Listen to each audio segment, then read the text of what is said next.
భవత్ media news కి స్వాగతం. Bulletin లో ముందుగా హెడ్లైన్స్. ఏపీ సర్కార్ మరో కీలక ఒప్పందం. సీఎం చంద్రబాబు ఆసక్తికర ట్వీట్.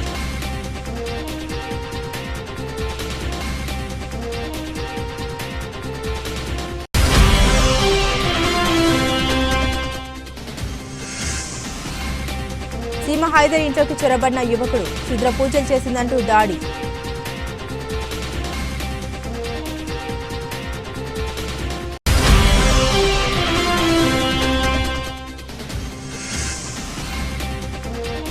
టీడీపీ మహానాడు నిర్వహణ స్థలాన్ని పరిశీలించిన నేతలు.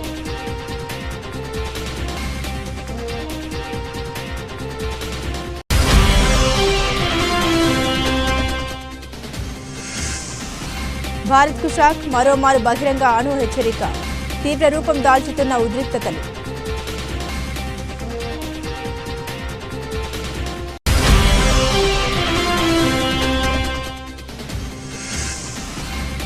మాజీ మంత్రి రోజా మా భూమిని ఆక్రమించారు. టీఎన్టీయూసీ నేత గుణశేఖర్ రెడ్డి.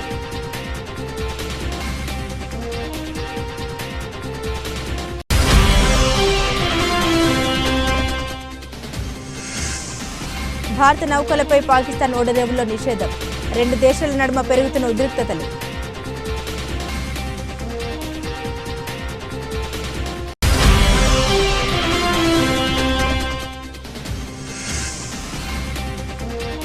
చరిత్ర సృష్టించిన Kohli, Warner all time record break.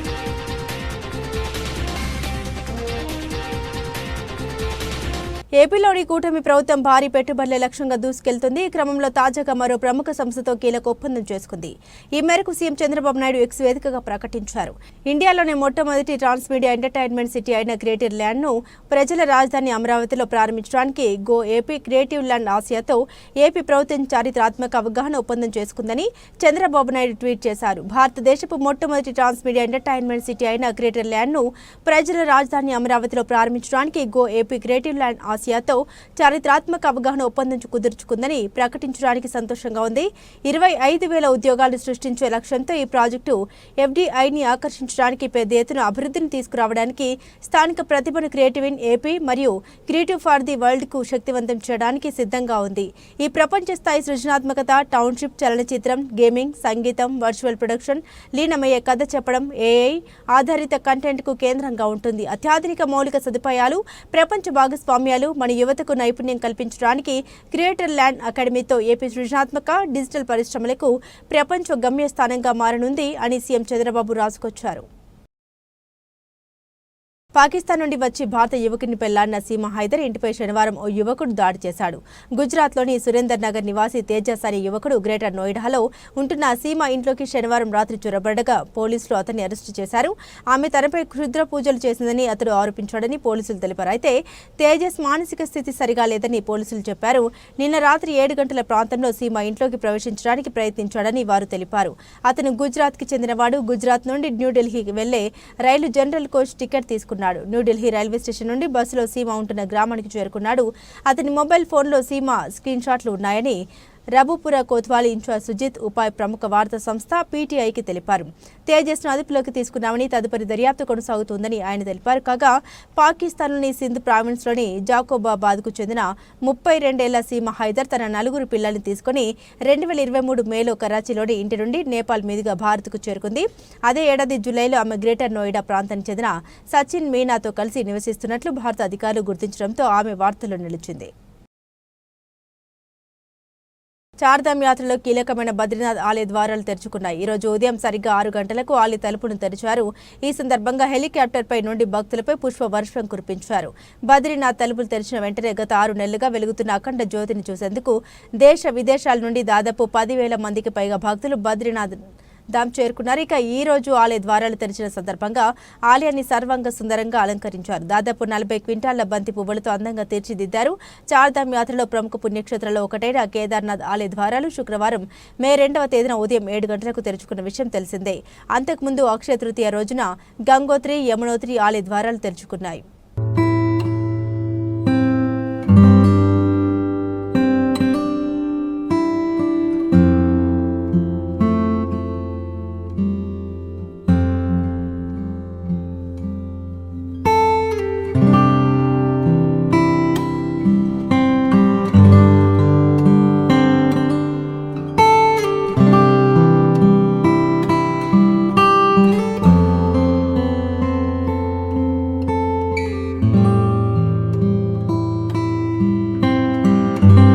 Telugu Desam party అధిష్టానం ఈ నెల 27 నుండి 3 రోజుల పాటు మహానాడు వైఎస్ఆర్ జిల్లా కేంద్రం కడపలో నిర్వహించాలని ఇదివరకే నిర్ణయించింది.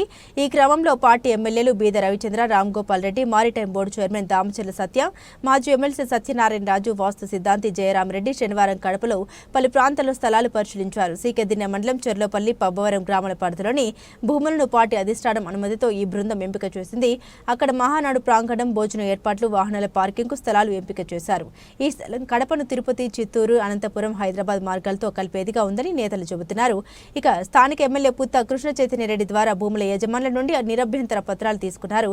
ఈ నెల 7వ తేదీన మహానాడు పనులకు భూమి పూజ నిర్వహించి శరవేగంగా పూర్తి చేయాలని నేతలు నిర్ణయించారు. జమ్మూ కాశ్మీర్లోని పహల్గాంలో గత నెలలో జరిగిన ఘోర ఉగ్రదాడి అనంతరం భారత్, పాకిస్తాన్ మధ్య ఉద్రిక్తత తారాస్థాయికి చేరుకున్నాయి.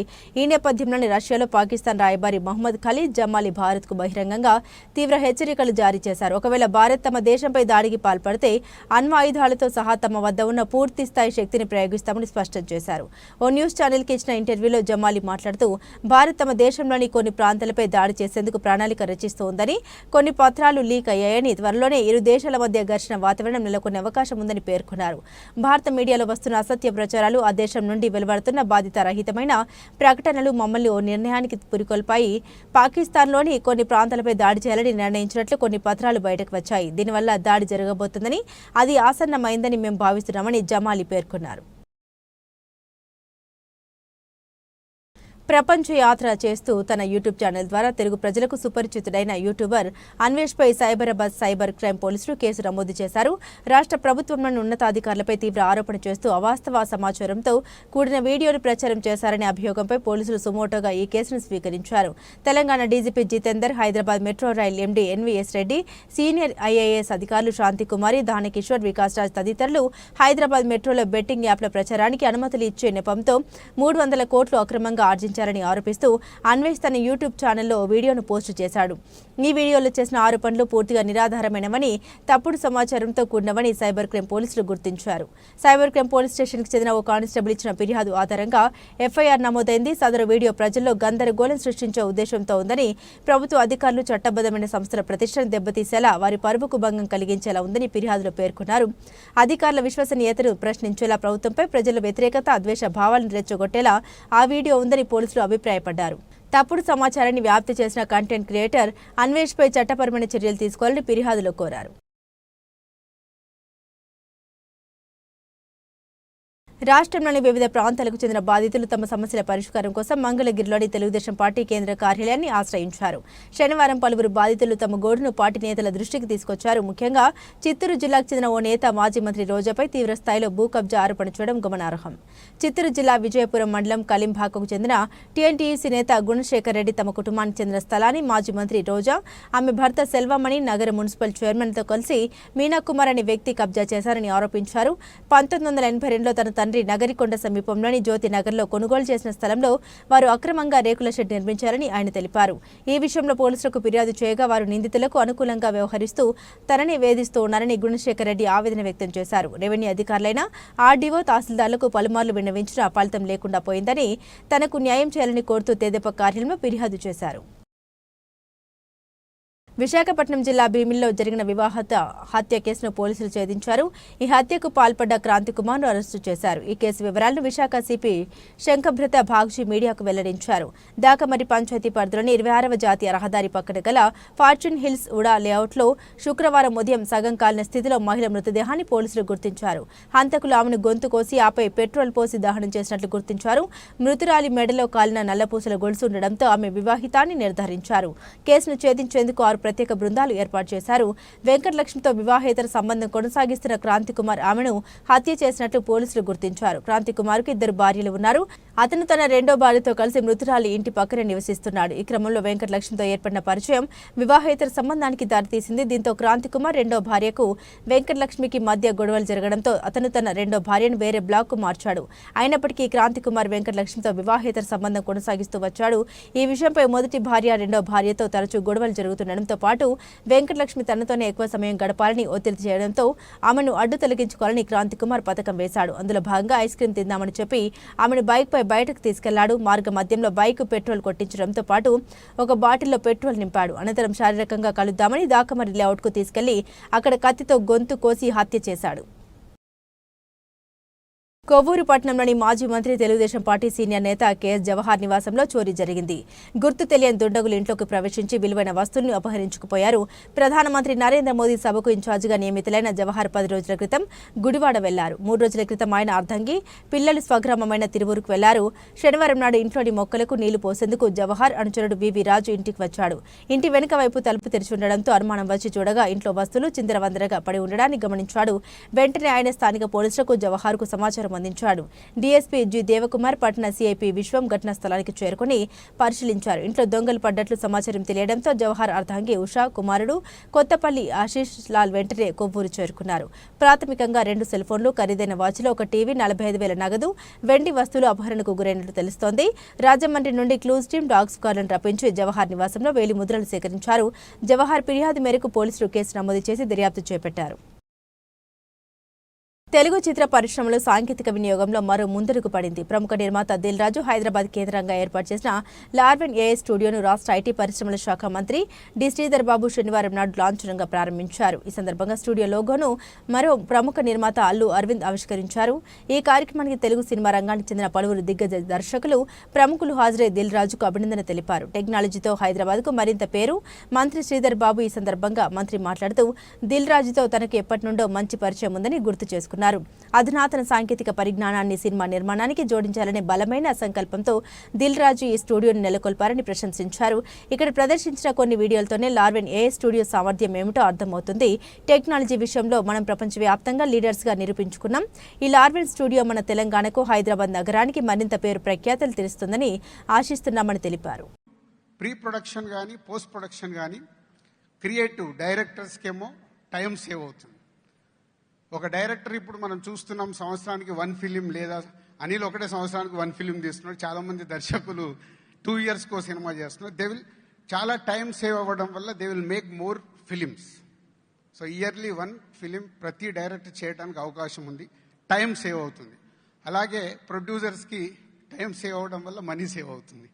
So this a main process. 3 points: success percentage పెరగాలి, టైం సేవ్ అవ్వాలి, మనీ సేవ్ అవ్వాలి. అనే ప్రాసెస్లో మనకున్న చాలామంది ప్రొడ్యూసర్స్కి మనకున్న ఎక్స్పీరియన్స్, చాలామంది డైరెక్టర్లకి, రాజేంద్ర గారు కూడా మనం చెప్పాడు, 38 డేస్లో ఆ రోజులు అడవి రాములాంటి సినిమా తీశారు. బట్ ఈరోజు మనకు 200 డేస్, 250 డేస్ టైం పడుతుంది. సో ఇవన్నీ క్యాలిక్యులేటెడ్గా ఈ లార్విన్ ఏఐ ఏదైతే క్రియేటివ్గా చేసింది ఉందో దీంట్లో జర్నీ చేస్తే డెఫినెట్గా మనకు టైంతో పాటు మనీ సేవ్ అవుతుంది, సక్సెస్ పర్సంటేజ్ పెరగడానికి అవకాశం ఉంటుంది. లాస్ట్ 1.5 ఇయర్ నుంచి వర్క్ చేసి రెడీ చేశాం.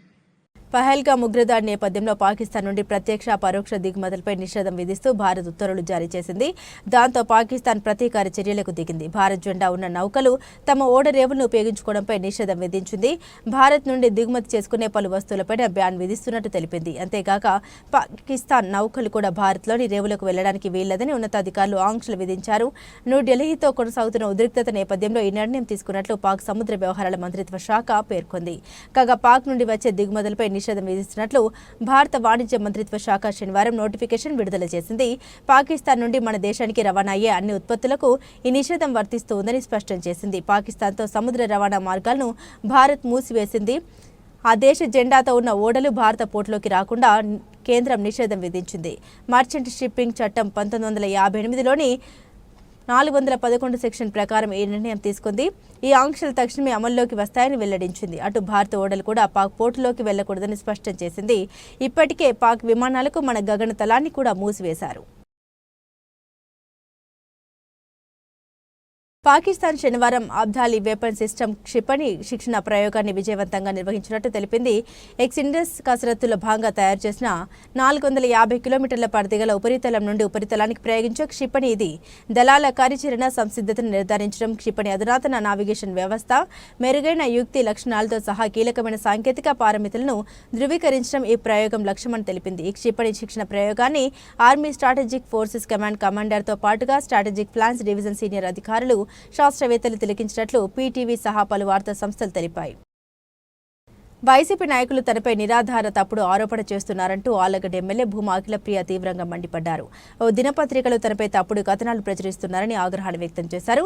తాను బీటాక్స్ వసూలు చేస్తున్నారని కథనాలు ప్రచురించారని విమర్శించారు. తనపై వచ్చిన ఆరోపణపై చర్చకు సిద్ధమని ఆమె స్పష్టం చేశారు. ఆరోపణ నిరూపిస్తే తన పదవికి రాజీనామా చేస్తామని ఆమె సవాల్ విసిరారు. ఈ మేరకు శనివారం నంద్యాలలోని టీడీపీ జిల్లా కార్యాలయంలో అఖిలప్రియ మీడియాతో మాట్లాడారు. అహోబిలంలో అక్రమంగా సత్రాలు, హోటల్ నిర్మిస్తున్నారని, వాటికి తాను అనుమతిచ్చానని ఈ ఏడాది ఫిబ్రవరిలో ఓ పత్రిక రాసిందని తెలిపారు. అయితే అహోబిలం సర్పంచ్ వైసీపీ నేత అని ఆమె గుర్తు చేశారు. గ్రామ పరిధిలో నిర్మాణాలు చేపట్టాలంటే సర్పంచ్ అనుమతి, గ్రామ పంచాయతీ తీర్మానం అవసరమనే విషయం వైసీపీ నేతలు మర్చిపోయారని తెలిపారు. అక్రమాలకు పాల్పడింది వైసీపీ నేతలైతే తనపై తప్పుడు కథనాలు ప్రచురిస్తూ ఉన్నారని అఖిలప్రియ మండిపడ్డారు. అహోబిలంలో చేపట్టిన అక్రమ నిర్మాణాలు కూల్చేందుకు తాను సిద్ధమని, వైసీపీ వాళ్లు కూడా సిద్ధమేనా అని నిలదీశారు. ఇక ఆళ్లగడ్డలోని చికెన్ వ్యాపారంపై అవాస్తవాలతో కథనాలు ప్రచురించారని అఖిలప్రియ ఆగ్రహాన్ని వ్యక్తం చేశారు. మీ జే ట్యాక్సీల లాగా బీ ట్యాక్సీలు కలెక్ట్ చేసే సంస్కృతికి మాకు లేదు. ప్రజలు మమ్మల్ని ప్రశ్నిస్తారని భయం మాకుంది. అంత ధైర్యం మేము చేయలేము. ఈరోజు నేను ఇప్పటికిప్పుడు పోదాం. ఎవరైతే ఇల్లీగల్గా కన్స్ట్రక్షన్ చేశారో అహోబిలంలో అన్ని కూల్చేద్దాం. నేను రెడీ. ఇప్పటికిప్పుడు పోదాం. వస్తారా సాక్షి వాళ్ళు?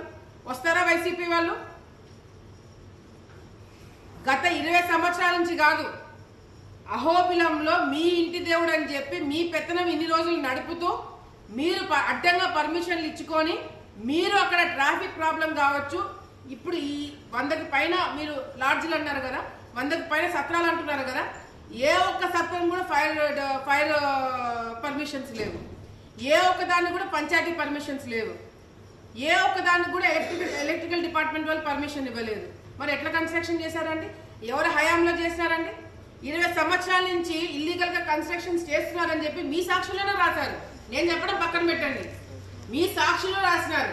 మరి అటువంటిప్పుడు గతంలో మీరు ప్రభుత్వంలో ఉన్నప్పుడు ఏం చేస్తున్నారు?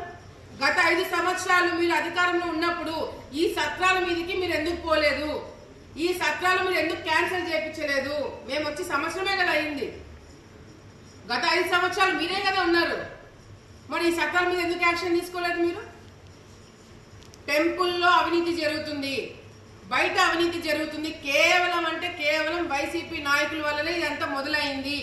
మేము ఫుల్ స్టాప్ పెట్టడానికి చూస్తున్నాము, కానీ మీరు ఎక్కడ కూడా సహకరించట్లేదు. మీ సాక్షి వాళ్ళు లేదు. నేను మొన్న కూడా నా గురించి ఆర్టికల్ రాసినప్పుడు ఒకటే చెప్పిన, ఇప్పటికిప్పుడు నేను సిద్ధం. నా మీద నేను చేశాను, మేము వసూలు చేసుకుంటున్నామని మీరు ఒక్కటంటే ఒక ఆధారం చూపించండి, నేను రాజీనామా చేసేస్తా. ఒక్కటి నిరూపించండి, నేను రాజీనామా చేస్తాను. ఎక్కడ? చాకలి ఎస్సీ సాధన సమితి ఆధ్వర్యంలో హైదరాబాద్లో జరుగుతున్న 8వ వార్షికోత్సవ మహాసభను జయప్రదం చేయాలని కోరుతూ సూర్యాపేట జిల్లా కేంద్రంలోని ఇందిరా పార్కులో రాష్ట్ర అధ్యక్షురాలు చాకలి శ్రీలక్ష్మి ఆధ్వర్యంలో కరపత్రాన్ని ఆవిష్కరించడం జరిగింది. ఈ సందర్భంగా ఆమె మాట్లాడుతూ, ఇతర రాష్ట్రాల్లో చాకలి కులస్తులు ఎస్సీలుగా గుర్తింపు పొందారు, కానీ తెలంగాణ రాష్ట్రంలో బీసీలుగా చలామణి అవుతున్నారు. కావున కేంద్ర రాష్ట్ర ప్రభుత్వాలు వెంటనే తమను ఎస్సీలుగా గుర్తించి జీవో జారీ చేయవలసిందిగా కోరడం జరిగింది. ఈ కార్యక్రమంలో రాష్ట్ర ఉపాధ్యక్షులు సత్తు నాగయ్య, దామెర్ల శ్రీనివాస్ తదితరులు పాల్గొన్నారు. జయప్రదం చేయండి చాకలి ఎస్సీ సాధన సమితి 8వ వార్షికోత్సవ మహాసభలను. జయప్రదం చేయండి సుందరయ్య విజ్ఞాన కేంద్రంలో జరిగే మహాసభలను. వర్ధిల్లాలి చాకలి ఎస్సీ సాధన.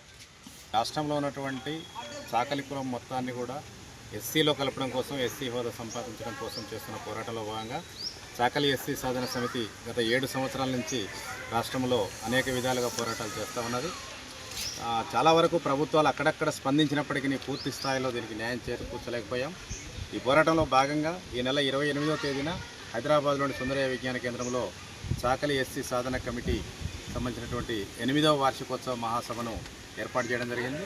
ఆ వార్షికోత్సవ మహాసభలో అందరూ పాల్గొని మరొక్కసారి ఈ యొక్క మన లక్ష్యాన్ని నిర్దేశించుకొని ఏ విధంగా ముందుకెళ్ళాలి, ప్రభుత్వంపైన ఏ విధంగా డిమాండ్ చేయాలి, భారతదేశంలో ఉన్నటువంటి ఇతర రాష్ట్రాల్లో చాకలి కులం ఎస్సీలో ఉన్నప్పటికీ మన తెలుగు రాష్ట్రాల్లో మాత్రం బీసీలో ఉన్నది. ఇది న్యాయం కాదు. ఖచ్చితంగా ఎస్సీలోకి మార్చడం కోసం చేసేటువంటి పోరాటానికి అందరూ మద్దతు ఇస్తారని కోరుకుంటూ 28న జరిగేటువంటి మహాసభను సక్సెస్ చేయాలని చెప్పి కోరుకుంటాను. Thank you. నా జాతి బంధుమిత్రులారా, పెద్దలారా, ఈ నెల 28న సుందరయ్య విజ్ఞాన కేంద్రంలో గౌరపల్లి లక్ష్మణ్ ప్రాంగణంలో చాకలి ఎస్సీ సాధన సమితి 8వ వార్షికోత్సవ మహాసభ నిర్వహించబోతా ఉన్నాం. చాకలి ఎస్సీ సాధన సమితి 2017 మే 28న ఉస్మానియా గడ్డ మీద పురుడు పోసుకొని నిరంతర పోరాటం కొనసాగిస్తూ జాతిపైన ఎక్కడ దాడి జరిగిన హత్యలు, అత్యాచారాలు, గ్రామ బహిష్కరణలు, అవమానాలకు పాల్పడిన ప్రత్యక్ష పోరాటాలు చేస్తూ ప్రభుత్వాలని డిమాండ్ చేస్తూ 7 సంవత్సరాల్లో ఒక చారిత్రాత్మకమైనటువంటి ఘట్టం ఏ రాజకీయ పార్టీ, ఏ కుల సంఘం చేయనంతగా 7,018 కిలోమీటర్ల చారిత్రక చాకలి మహాపాదయాత్ర చేసి పల్లె పల్లె తిరిగి ఈ రాష్ట్రంలో సరూర్ నగర్ గ్రౌండ్ పట్టణంతగా 135,000 మందితో భారీ బహిరంగ సభ నిర్వహించి జాతిని చైతన్యవంతం చేసింది. కేంద్ర రాష్ట్ర ప్రభుత్వాలు మా పోరాటంలో ఫలితంగా మరి కొంతమేరకు తాత్కాలిక ప్రయోజనాలు మా ముందు పెట్టాయి. అవి సరిపోవు. మా పోరాటాల ఫలితంగా కేంద్రంలో ఉన్నటువంటి బీజేపీ వారి ఎన్నికల మేనిఫెస్టోలో ఈ అంశం చేర్చింది. మరి ఈ అంశం మేనిఫెస్టోలో చేర్చినప్పుడు దీని మీద పూర్తి బాధ్యత కూడా మరి భారతీయ జనతా పార్టీ తీసుకోవాలని చెప్పి మేము ఈ వేదిక ద్వారా డిమాండ్ చేస్తూ ఉన్నాం. ఇవాళ అధికారంలో ఉన్నటువంటి కాంగ్రెస్ పార్టీ రేవంత్ రెడ్డి గారు మరి 2016 డిసెంబర్ 26న గత ప్రభుత్వంలో చాకలోళ్ళ చిరకాల వాంఛ ఎస్సీ జాబితా, ఎస్సీ హోదా, చాకలోళ్ళని ఎస్సీ జాబితాలో చేర్చాలని అసెంబ్లీలో గొంతెత్తి నినదించినటువంటి వ్యక్తి ఈ రోజు ఉన్నటువంటి గౌరవ ముఖ్యమంత్రి గారు. మరి వారే ఈరోజు ముఖ్యమంత్రిగా ఉన్నారు కనుక అసెంబ్లీలో తీర్మానం చేసి పార్లమెంటుకి పంపించాలని రేవంత్ రెడ్డి గారిని కోరుతూ ఉన్నాం. అదే కోణంలో 2023 ముందు మరి కాంగ్రెస్ అధినేత మరి రాహుల్ గాంధీ గారు కూడా ఏపీ సభలో మాట్లాడుతూ మరి చాకలి కులస్తులను కాంగ్రెస్ పాలిత ప్రాంతాల్లో మేము ఎస్సీ జాబితాలో చేస్తామని వారి మహాసభలో మాట్లాడినటువంటి సందర్భం. వాళ్ళ రాహుల్ గాంధీ గారిని కూడా కొన్ని అంశాల మీద మీరు రేవంత్ రెడ్డి గారికి లేఖ రాశారు. మరి దీని మీద కూడా స్పష్టంగా రాహుల్ గాంధీ గారు కూడా మరొకసారి మరి తెలంగాణ రాష్ట్ర ప్రభుత్వంతో మాట్లాడాలని చెప్పి కోరుతా ఉన్నాం. భారతీయ జనతా పార్టీ కూడా ఈ యొక్క విషయం మీద మరి వారి యొక్క స్పష్టమైన వైఖరి మరి మరొకసారి తెలియజేయాలని చెప్పి డిమాండ్ చేస్తూ రేపు 28న జరగబోయేటువంటి మహాసభలో మేము మా పెద్దల సమక్షంలో మరి ఈ యొక్క మహాసభకు మరి ముఖ్య అతిథిగా మా గౌరవనీయులు పెద్దలు చాకలి ఎస్సీ సాధన సమితికి మేధావి వర్గంగా ఉన్నటువంటి అక్కనిపల్లి పున్నయ్య గారు తెలంగాణ యూనివర్సిటీ, అదేవిధంగా కంచె ఐలయ్య గారు, అదేవిధంగా గౌరవనీయులు పెద్దలు మాదారపు యాదగిరి గారు, అదేవిధంగా గౌరవనీయులు పెద్దలు మరి మన దామెర్ల శ్రీనివాస్ గారు, ఈ విధంగా మేధావులు మొత్తం కూడా మరి ఇవాళ భద్రయ్య గారు, పెద్ద పెద్ద మేధావులు, విద్యావంతులు ఈ మహాసభకు హాజరు కాబోతూ ఉన్నారు. ఈ యొక్క 3 అంశాలను మేము పరిగణలో తీసుకొని మహాసభలో కొన్ని సంకీర్ణ నిర్ణయాలు తీసుకోబోతాం. భవిష్యత్తులో ఈ కేంద్ర రాష్ట్ర ప్రభుత్వాల మీద బలమైన ఒత్తిడి పెడతాం. ఇప్పటికే త్యాగం చేసాం, లక్షలాది మందిని కూడగొట్టాం. భవిష్యత్తులో ఈ యొక్క ఉద్యమాన్ని మరి మరింత ముందుకు తీసుకెళ్తాం. ఇలా పోరాడితే స్వాతంత్రం వచ్చింది, పోరాడితే తెలంగాణ వచ్చింది, పోరాడితే ఎంఆర్పిఎస్ 30 సంవత్సరాల్లో వర్గీకరణ సాధించుకుంది. ఖచ్చితంగా ఈ రాష్ట్రంలో ఎస్సీ హోదా సాధించే వరకు ఆర్నిషల్ పోరాడతాం. గ్రామ స్థాయి నుంచి మరి బలోపేతం చేస్తాం, బలమైన నిర్మాణం తయారు చేస్తామని తెలియజేస్తూ ఈ సూర్యాపేట జిల్లాలో ఉన్నటువంటి నా జాతి బంధుమిత్రులు, విద్యార్థి యువకులు, మహిళలు మరి పెద్దలందరూ కూడా పెద్ద సంఖ్యలో రాజకీయాలకు అతీతంగా, సంఘాలకు అతీతంగా ఎస్సీ హోదాయే లక్ష్యంగా మీ ఆడబిడ్డ పిలుపునందుకొని మే 28 సుందరయ్య విజ్ఞాన కేంద్రానికి 11 గంటల వరకు రావాల్సిందిగా మిమ్మల్ని అందరూ కూడా మనస్ఫూర్తిగా చేతులెత్తి నమస్కరిస్తూ జై చాకలి, జై ఐలమ్మ, జై సంత్ కాట్కే బాబా, జై బాబాసాహెబ్ అంబేద్కర్. కేంద్రంలోని బీజేపీ మోదీ ప్రభుత్వం అడవుల్లోని మావోయిస్టులను చంపడానికి తీసుకొచ్చిన ఆపరేషన్ కగార్ తక్షణమే రద్దుపరచాలని డిమాండ్ చేస్తూ ఖమ్మం జిల్లా వేంసూరు మండల పరిధిలోని మర్లపాడు గ్రామ రింగ్ సెంటర్లో సిపిఎం, సిఐటియు, సిపిఐల ఆధ్వర్యంలో భారీ రాస్తారోకో చేశారు. సత్తుపల్లి వైపు, విజయవాడ వైపు వెళ్లే వాహనాలు భారీగా నిలిచాయి. వాహనదారులు సైతం ఆందోళనలో పాల్గొన్నారు. ఈ కార్యక్రమంలో ప్రత్యేక ఆహ్వానితులుగా పాల్గొన్న సిపిఎం జిల్లా కమిటీ సభ్యులు చొలమాల విఠలరావు మాట్లాడుతూ కగార్ పేరుతో అడవుల్లో నివసిస్తున్న అడవి బిడ్డలైన ఆదివాసులను అన్యాయంగా చంపేస్తారు ని మోదీ సర్కార్ను ప్రశ్నించారు. అడవుల్లో ఉన్న ఖనిజ సంపదను కార్పొరేట్లకు కట్టబెట్టడానికి బూటకపు ఆపరేషన్ స్కీమ్లు తీసుకొస్తున్నారని, ఉగ్రవాదుల దాడిని దేశ ప్రజలు మర్చిపోవడానికి మోదీ పన్న వ్యూహమని అన్నారు. ఈ కార్యక్రమంలో సిపిఐ మండల కార్యదర్శి పిల్లి భాస్కర్, సిపిఎం మర్లపాడు గ్రామశాఖ కార్యదర్శి డంకర శ్రీను, సభ్యులు సాధు శరత్ బాబు, బొందలి యాకోబు, కావూరి భగత్ సింగ్, మండల కమిటీ సభ్యులు మోరంపూడి వెంకటేశ్వరరావు, అరవపల్లి వెంకటేశ్వరరావు, లింగంపాలెం గ్రామశాఖ కార్యదర్శి కొత్త అప్పారావు, ఆటో కార్మికులు ముల్లంగి శ్రీను, పుల్లయ్య తదితరులు పాల్గొన్నారు.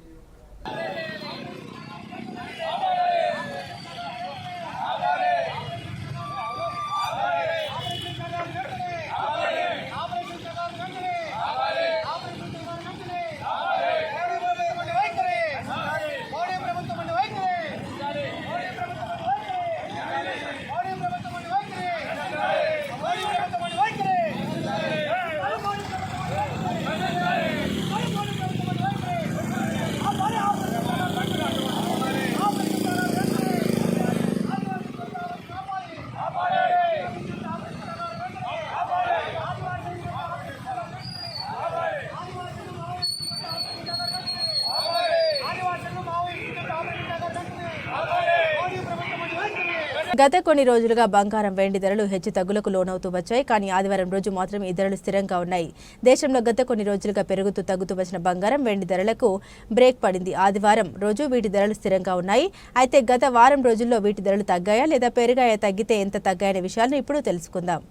ప్రస్తుతం వీటి ధరలు గుడ్ రిటర్న్స్ వెబ్సైట్ ప్రకారం ఉదయం హైదరాబాద్, విజయవాడలో 24 క్యారెట్ల 10 గ్రాముల బంగారం ధర 95,551గా ఉండగా 22 క్యారెట్ల 10 గ్రాముల పసిడి రేటు 87,541గా ఉంది. ఇదే సమయంలో గత వారం అంటే ఏప్రిల్ 27వ తేదీన హైదరాబాద్లో 24 క్యారెట్ల 10 గ్రాముల బంగారం ధర 98,210గా ఉంది. 22 క్యారెట్ల బంగారం ధర 90,010గా ఉంది. అంటే గత వారం రోజుల్లో వీటి ధరలు ₹270 తగ్గాయి. శనివారం బెంగళూరులోని చిన్నస్వామి స్టేడియంలో చెన్నై సూపర్ కింగ్స్ CSKతో జరిగిన IPL మ్యాచ్లో రాయల్ ఛాలెంజర్స్ బెంగళూరు 2 పరుగుల తేడాతో థ్రిల్లింగ్ విక్టరీ నమోదు చేసిన విషయం తెలిసిందే.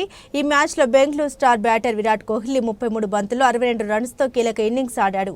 ఇది ఈ సీజన్లో రన్ మిషన్కు 7వ హాఫ్ సెంచరీ. ఇక ఈ అద్భుతమైన ఇన్నింగ్స్ కారణంగా కోహ్లీ IPLలో ఓ ఆల్ టైమ్ రికార్డును బ్రేక్ చేశారు. అది కూడా ఆస్ట్రేలియా మాజీ ఓపెనర్ డేవిడ్ వార్నర్ను అధిగమించి.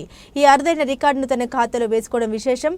కోహ్లీ నిన్న చేసిన 62 పరుగులతో CSKపై 1,146 రన్స్ పూర్తి చేసుకున్నాడు. తద్వారా ఒక ప్రత్యర్థి జట్టుపై అత్యధిక పరుగులు చేసిన ప్లేయర్గా కోహ్లీ రికార్డుకెక్కాడు. కోహ్లీ కంటే ముందు డేవిడ్ వార్నర్ పేరిట ఈ రికార్డు ఉండేది. అతడు పంజాబ్ కింగ్స్ PBKSపై 1,134 పరుగులు చేశాడు.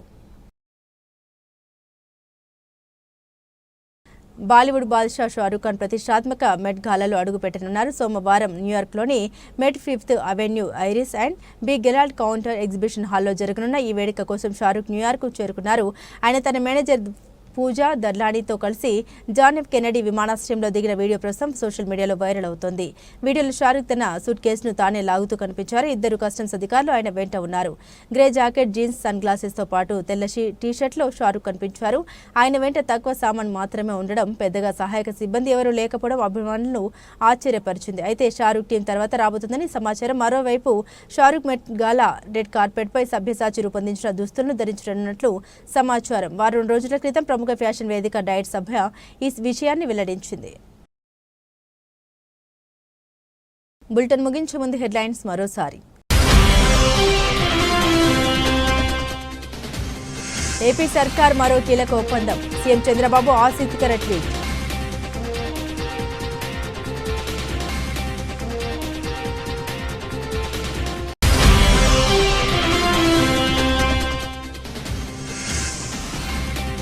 సీమ హైదర్ ఇంట్లోకి చొరబడిన యువకుడు క్షుద్ర పూజలు చేసిందంటూ దాడి.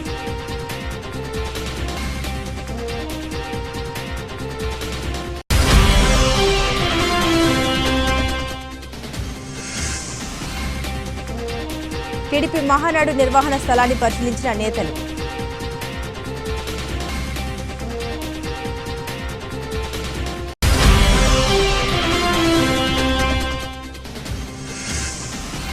భారత్కు షాక్, మరోమారు బహిరంగ అణు హెచ్చరిక.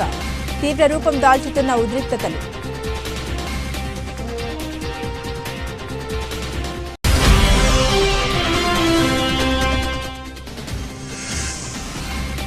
మాజీ మంత్రి రోజా మా భూమిని ఆక్రమించారు. TNTC నేత గుణశేఖర్ రెడ్డి.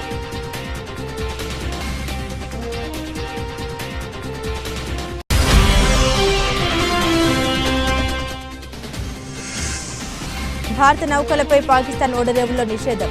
2 దేశాల నడుమ పెరుగుతున్న ఉద్రిక్తతలు.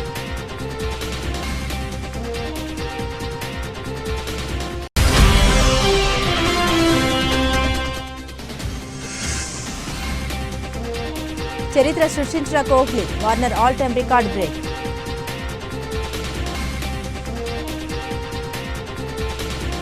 ఇవి ఈ బులెటిన్లోని విశేషాలు. తిరిగి మరో బులెటిన్తో మళ్ళీ కలుసుకుందాం. అంతవరకు సెలవు, నమస్కారం.